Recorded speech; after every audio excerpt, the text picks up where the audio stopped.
Remain in me and I in you. Just as a branch is unable to produce fruit if it's not attached to the vine, neither are you able to produce fruit without me. I am the vine and you are the branches. Anyone who stays attached to the vine and in me will produce much fruit, but you can do nothing without me. It's John 15:4-5, and it's worth reminding it was the verse of the day in the YouVersion Bible app. And I've had so many different thoughts on my mind today, and I figured I'd open that up, and that one just spoke to me because it really is true.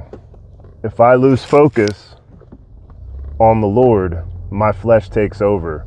My reactions are not as graceful or as patient. My decisions are not as godly if I'm not constantly focused on Christ, if I'm not constantly actively practicing being attached to the vine.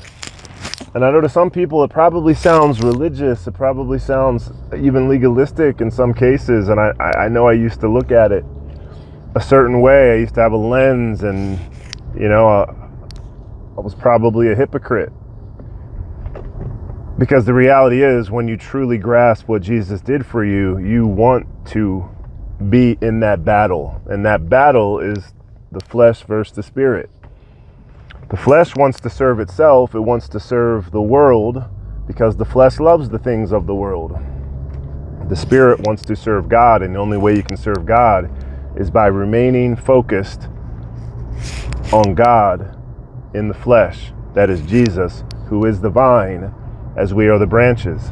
And there's plenty of scripture that talk about being cut off. And you get cut off when you are not producing fruit. You're not producing fruit when you're not focused on the vine. Now, that's a scary thing when you get into it. We're saved by grace through faith, not by works. So it's not a lack of works that gets you cut off. It's the lack of works that leads to a falling away in faith. But when you do work because of your faith, it builds your faith.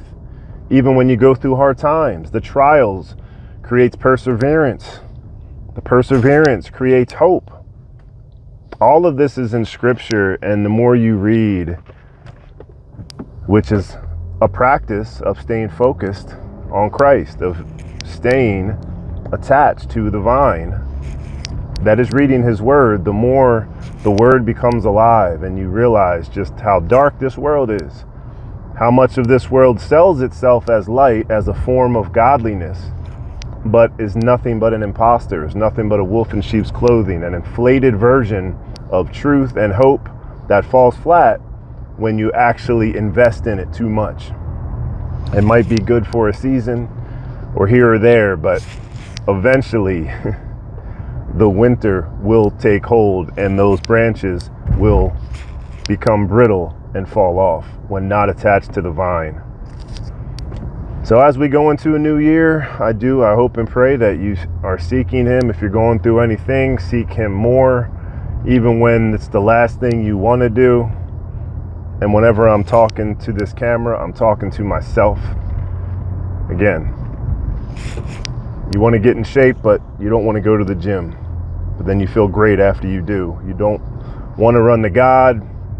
You don't want to run to his word out of feelings of shame, or just you don't want to be accountable for your actions. There's so many different reasons that we don't go. I know sometimes for me it's just a feeling of lack of being able to live up. But thank goodness it's not a matter of our ability to live up to his standard. It's our faith in him, and that's never turning away. So no matter how many times we stumble, we get back up and we stay attached to the vine by focusing on the Lord. So as we go into this New Year's Eve into 2025, take that with you. Stay attached to the vine. And I pray this finds you well. God bless. We'll see you tomorrow.